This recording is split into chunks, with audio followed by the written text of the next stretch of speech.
Hello everyone. Today I want to discuss some possibly strange 911 calls that I found. Before I get into that though, I do want to say if you are not caught up on this case or if you don't know what I'm talking about in the case of the 4 murdered Idaho students, I do recommend you pause this video, go watch some other videos on this case. I did create a video of the timeline of events as we so far know is fact, and I'll have that video linked down below so that you can watch that, but I do recommend you do that before we get into this because this is probably not going to make that much sense to you into why I'm pointing this all out. But if you are up to date, let's keep going. According to law enforcement, during numerous interviews, there has been mention of Kaylee speaking of having an alleged stalker. And apparently there are multiple people that have said this now. So today I want to focus on the theory of a stalker being at play and at large in the town of Moscow, as well as the theory of the killer being local, leading to the theory that the killer possibly knew Maddie, Kaylee, Xana, and or Ethan, or that they knew their killer. And in the next video I do on this case, I'm going to be talking about the exact opposite theory of this, that the killer could possibly be a serial killer,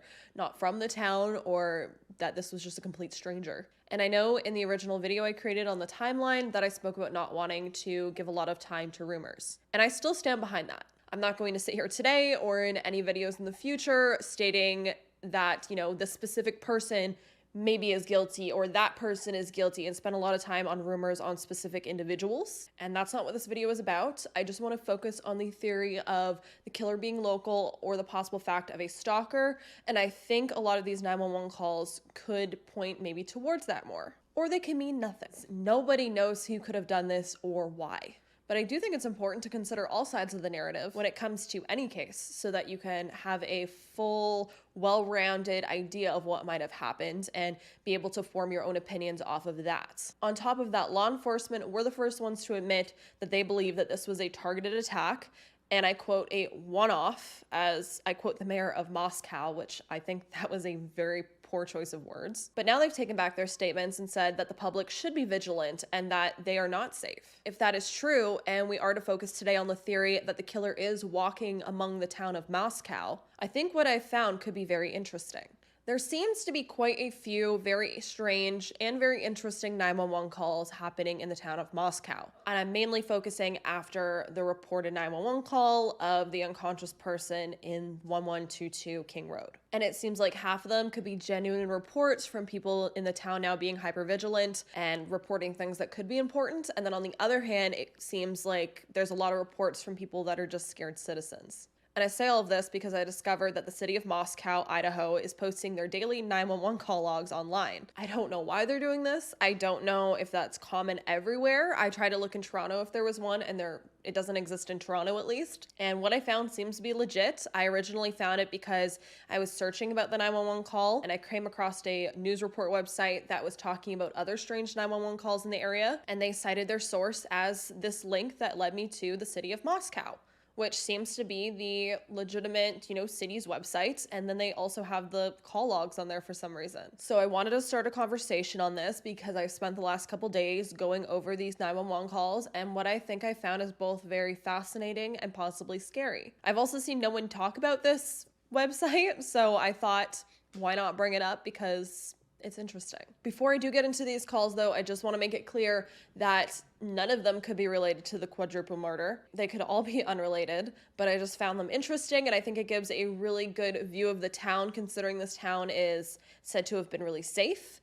But since these murders did happen, it seems like there is an increase in certain calls. And as I discuss this information, I hope you all take this with a very clear mind and you don't take this information and turn it into ridiculous theories. I'm pointing all of this out because I personally find it interesting, and I don't think this is like 1,000% solid evidence or information towards anything specific. Now, a lot of these calls that I've seen can be put into certain categories. There's the expected drunken disorderlies, people passing out, DUIs, bar fights, things that you could expect in a college town where there's the lifestyle and culture of drinking and partying. There's also a lot of reports of domestic disturbances, which again are very common throughout the entire country, which is very unfortunate and sad and should not be the reality, but unfortunately is. Then we also have multiple different reports of firearms being set off in the area, which Idaho is a very rural state. So again, there's, a lot of people that shoot off guns for hunting and other reasons such as that. So I'm not really shocked by those calls. But But after this quadruple murder happens, we seem to have a huge spike in individuals being seen lurking around in the town. And what, in my opinion, seemed to be a huge amount of reports on individuals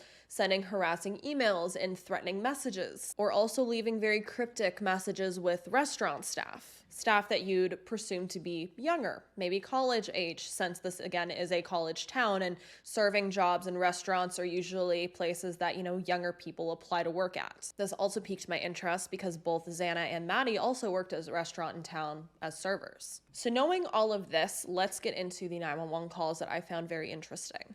Starting off with November 13th, we have the call log from the roommates that morning. As you can see here, the incident is logged as a homicide at 11:56 a.m., as we knew it was reported. But they did get the address wrong. It is listed as 1100 King Road, and the girls lived at 1122 King Road. I'm assuming this is because of an approximation thing, but who knows. The comment on this log does state, complaint of unconscious person, officers and EMS responded, coroner and detectives notified. So that is our 911 call that I questioned in my last video and that everyone's questioning to be strange, just a little odd. And I was questioning in my last and original video if there was more to this 911 call than we know. But here we have the 911 call that is logged, and it only says there's a complaint of an unconscious person. So I'm still stumped on this one. I still wonder if there's more to this than we know. This seems to be a sum up of what the 911 call operator wrote. It doesn't say here that they talked to anyone else, but it is reported that the 911 call operator spoke to multiple individuals. So clearly this is a very small sum up of the report. I'm assuming this is what gets sent to the officers when they go and respond in the scene. I could be wrong though. Let me know down below. So this really doesn't clear any of the questions I have on this 911 call. But what I really want to discuss are the calls in the weeks following. And I think a lot of these hyper-vigilant calls of, strange individuals and whatnot are because once all of this was announced to have happened, police did say, stay vigilant, report if you see anything suspicious.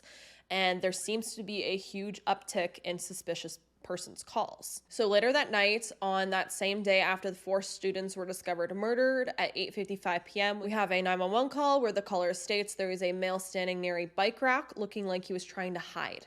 The area was checked. There seems to be nothing to be reported after that. The next day, on November 14th, we have a caller reporting a male outside her home taking photos of the upper floors. Responding party currently watching the male. Male walks east. This call was around 10 a.m. At 1:13 p.m., a caller states someone knocked on their door and then walked away saying, and I quote, they have a big dog, try a different house. Later that night at 9:36 p.m., there's a report of a large white male in his 40s yelling. Responding party could not see him any longer, but can still hear him. Again, I've seen a lot of reports of people just randomly yelling around this town. Could be chalked up to intoxication, but then that's just an assumption on my part. Again, it's a partying town. People get drunk, they yell, whatever. There is a lot of reports, though, of men and women screaming. On November 15th, 7:25 a.m., things get interesting, though, when the reporting party claims to have gotten a disturbing email. Now, this email seems to be coming from the university, which I think is very strange. And I'm really curious what this email could have been pertaining to. Then this really caught my attention. At 11:21 a.m., we have a report from Nez Perce Drive at the Sigma Chi fraternity, which is the same fraternity that is just like a couple houses down from 1122 King Road, where the murders took place.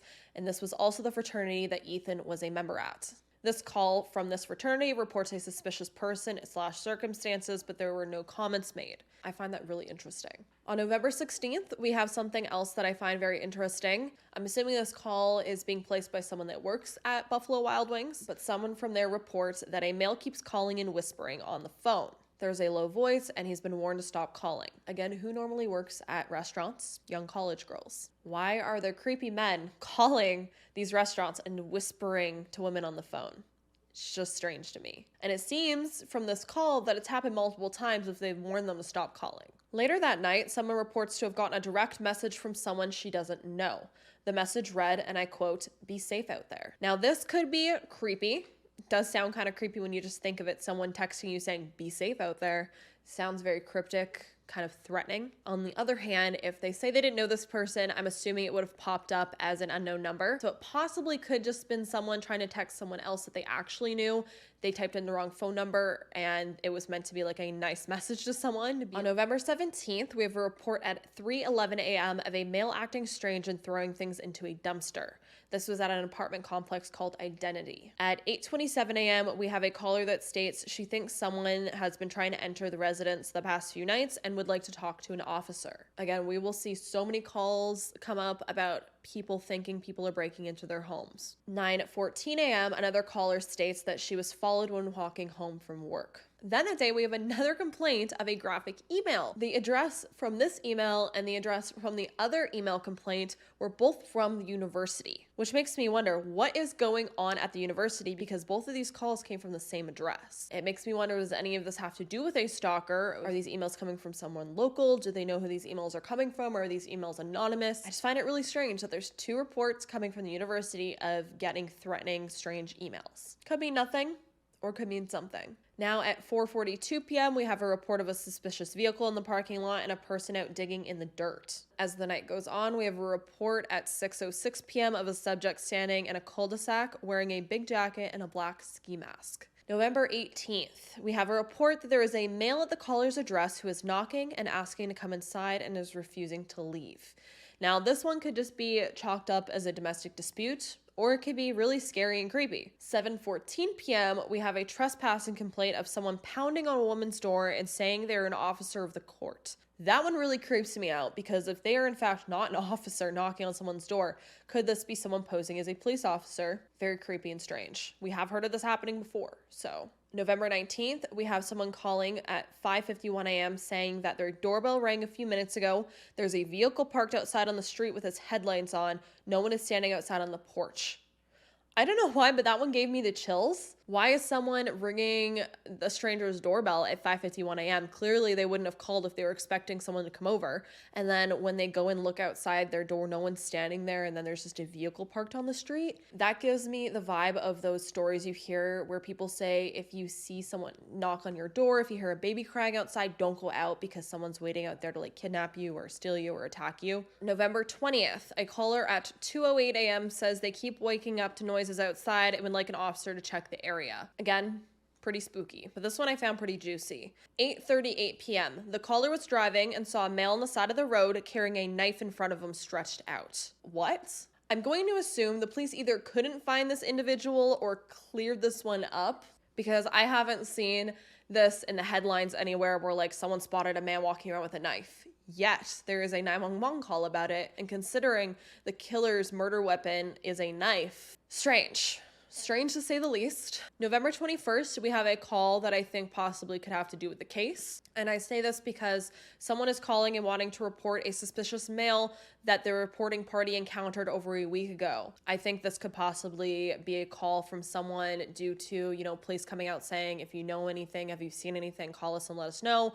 They've seen someone a week ago they found suspicious, and now they're calling in.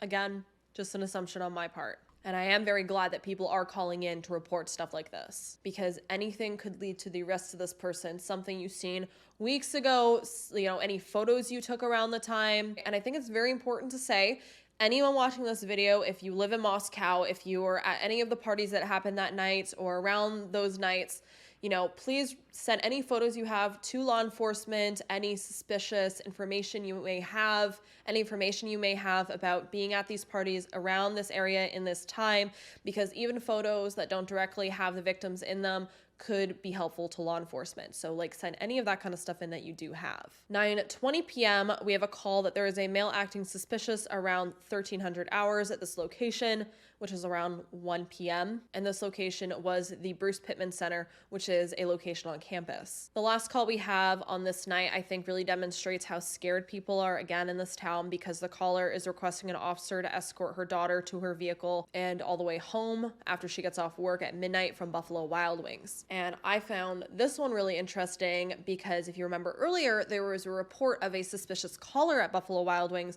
whispering into the phone. Now, on top of that, if this suspicious caller to the Buffalo Wild Wings has nothing to do with the case of the 4 murdered students, I think this person should still be caught. This is very creepy and strange that you're calling a restaurant and, trying to scare, young women. I think that's just, it's gross, it's scary, it's disturbing. Like, this person also needs to be caught. On November 22nd at 11:10 a.m., there's a call of someone who just got home and one of their bedroom doors is locked. They also state that no one is home and that this door shouldn't be locked. At 1:37 p.m., there's a report from Zip's restaurant that a male came into the business last night and kept trying to get a young female employee to go outside with him. That I find very creepy. There should be no older men coming into restaurants asking young servers to go help them outside or go outside with them. This person also should be caught because that is just so fucking weird. On top of that, this is also the day that there's a report of a male walking around taking down the posters of the tip line information. Why would someone be walking around taking down posters of tip line information? Don't do that. Again, weird, creepy, wrong. You should be spreading information, not taking down tip line posters. November 22nd, someone is at the responding party's door and has also knocked on their window. And again, another call about late at night, something creepy happening, feeling like someone's outside watching their house or like knocking on their door. Why are there so many reports of people being creepy outside people's homes at night? On the 23rd, 1:14 p.m. that day, we have a complaint of a male at a dog park asking strange questions. Again, more complaints of guys around town acting weird. On the 24th, we have what I think is a strange call. This caller is reporting saying that their daughter, who is a server at a restaurant called Sherry's Cafe and Pies, received a note on the back of one of their receipts, and this note said, "You better watch out." Now, just hearing that information sounds very spooky. Again, why are men in this town being so creepy and cryptic and strange? But when you continue reading this call note, it says that this was in reference to the WSU game. Now, when I looked up what the WSU game meant, because I don't know sports, it seems that the WSU game is in reference to a football team in Pullman, Washington. So that makes me wonder, is this really creepy? Because, it kind of just sounds like it's, team against team thing where someone's, being like, you better watch out, we're going to beat you tonight. But at the same time, this parent seemed worried enough about this note that they reported it to police. Why would you call 911 saying that this was suspicious, but then say it was in reference to a sports game? Later that night, we have a report from an employee at a store called Nom Nom, which seems to be a convenience store or a gas station type place. And this employee reports that a strange male is saying suspicious things. More reports of creepy, spooky men saying strange things to employees at this town, again, which most employees are probably young females. At this point, there's going to be more I'm going to bring up, but even just at this point in reading these call logs, I'm wondering, are all of these different male individuals, or are these the same male individual going around being creepy, saying creepy things? Can there be that many creepy men in this town of a population of 25,000 people going around being creepy? On November 25th, I have another one that also seems similar to a previous call that really creeps me out, because the reporting party says that their doorbell rang twice, but when they looked outside, they didn't see anyone. That's the second time now we have had 911 calls from people saying that they keep getting their doorbell rang and they look outside and they see no one. Now, could this just be like a ding-dong ditch situation? Maybe, but at the same time, in that first report, there was a car sitting outside. So again, I don't know. Could be a ding-dong ditch. Could be creepy. 11 p.m., the reporting party states that about 10 minutes ago, someone said they are watching the hotel and whoever is here better watch out. More spooky, cryptic messages I don't understand. On the 26th, the reporting party claims that someone keeps shining a light into her windows. They advise that a couple times this week, someone has been banging on their door. Again, people reporting, people banging on their doors, knocking on their windows, being creepy outside their home. Later that night, from Corner Club, the reporting party said some males are inside acting sketchy, quote unquote, shadowboxing people, getting really close and touching people. On the 27th, we have a caller that called in saying she woke up and saw her front door was wide open. 3 other roommates live in the house. Nothing else has been noticed. This has happened before. So that leads me to question if this has happened before. Is it strange, or the roommates just not locking the front door? But then again, if they're just not locking the door, why is the door wide opened? Are people going around opening people's doors that are unlocked and just leaving them wide open? I do want to mention about this call, though, that with everything that's going on in Moscow right now, that you think students and people in the area would be making better decisions about their safety and like double checking that their doors are locked, their windows are locked, like all of this stuff. But clearly it's still happening where people are either leaving their doors unlocked or leaving their doors opened, which no matter how safe your town is, you should be making sure your doors are locked and your windows are locked. On top of that, if you have a sliding door like the one that is spoken a lot about at 1122 King Road, you should make sure that you have a bar in your door so that the door can't be slid open, because it's very easy to like unlock those doors. On the 28th, we have a call from a mother who's reporting her son is being, and I quote, maligned on Facebook. This makes me wonder if this is a call from a parent of one of the names of people who are being just, I'd say, trashed online or just very heavily discussed despite them being cleared. We then have another report of someone's son who got home from school and said their door was wide open. Again, another house where their door is just wide open. It seems like we either have calls of people saying their doors are strangely locked or they're strangely opened. We then have a report of a call from Greek Row, and this person states there was a male standing in front of the sorority and seemed to be taking photos. The reporting party last saw the subject about 5 to 6 minutes ago. Now, calls like this make me wonder if they mean really anything at all. I mean, I walk around and just snap photos of houses if I think they look nice. It could be someone just walking around that's interested in the sorority. Again, we have another complaint of harassment online, this time on Reddit, which also again makes me wonder if it has to do with all of these forums and stuff of people discussing people's names that shouldn't be being discussed right now. This caller states that themselves and their housemates are being harassed due to a Reddit post. And then on top of that, we have a third call that I find very strange, and that seems very similar to two previous calls, because the reporting party said someone rang her doorbell. There is a vehicle parked outside with its lights on behind her driveway with someone sitting in it. So this is the third time we have a phone call in the last like week or so where someone says their doorbell is being rang, and when they look outside, no one's there.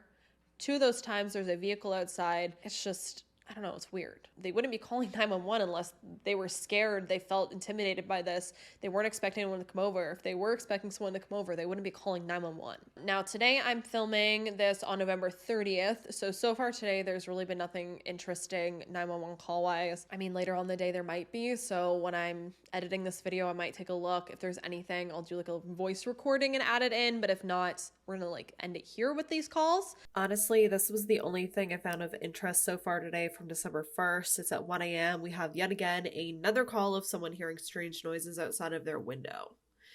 It's honestly getting repetitive at this point, but why are there so many of these calls?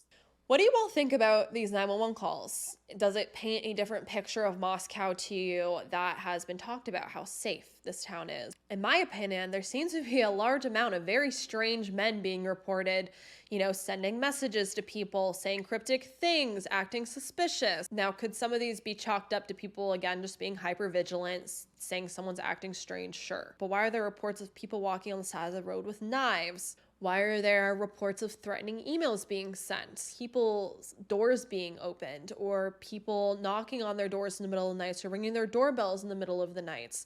It's just very strange to me. Now, again, I'm not saying any of this is connected to the murder of the 4 students. I'm not saying that any of this has any relevance at all. Clearly, there are a few calls that definitely seem like they are.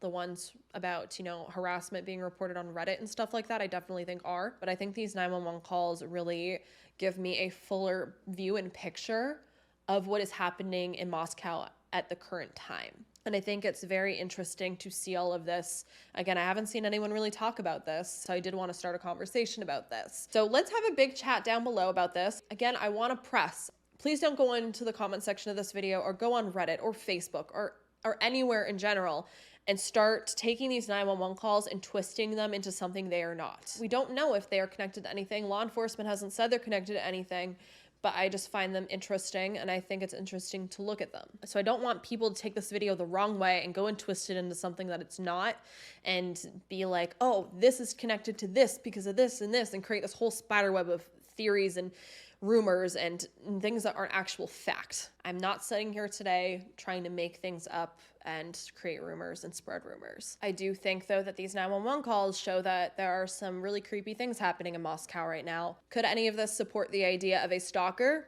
I don't know.